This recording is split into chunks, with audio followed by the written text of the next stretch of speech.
多謝主席。頭先係特首引述咗好多數據，話我哋經濟表現係相當唔錯，但亦都有好多數據表示咧係新加坡嘅經濟表現係比香港好得多嘅。呢一點咧係陳佐洱會長上個月喺一個論壇都有指出嘅。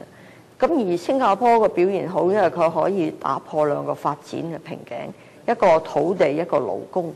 咁土地特首已經講咗咧，係陳茂波局長係大肆發展研究一啲填海嘅項目啦。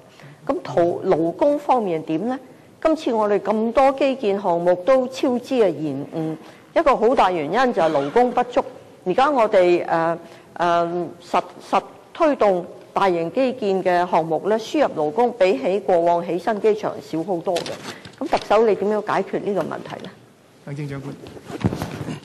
主席，勞工問題其實唔單止喺建造業造成制約嗰個產業嘅發展，喺其他產業咧都出現咗勞工短缺同埋土地短缺，係兩個制約香港發展，唔係淨係經濟發展，仲有就係社會發展嘅主要因素。呢兩個因素咧，我都要解決。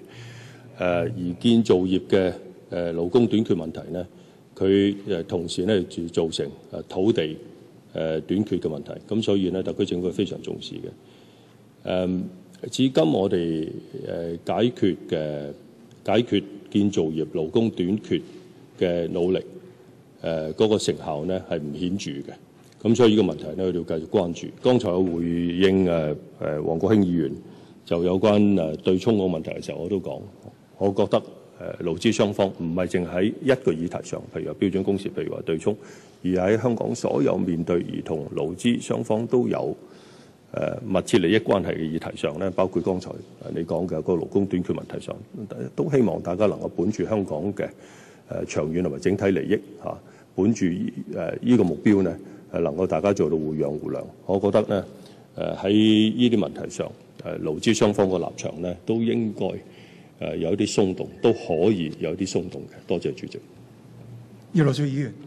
主席，頭先特首係向我哋講咗佢良好嘅意願，但冇咩具體嘅方案，係嘛？頭先特首都講咗啦，勞資雙方經常爭持不下，咁個標準工時委員會勞方又話要walk out 咁或者我希望行政長官可唔可以譬如喺出年嘅施政報告同我哋分享下佢具體嘅構思咧？多謝。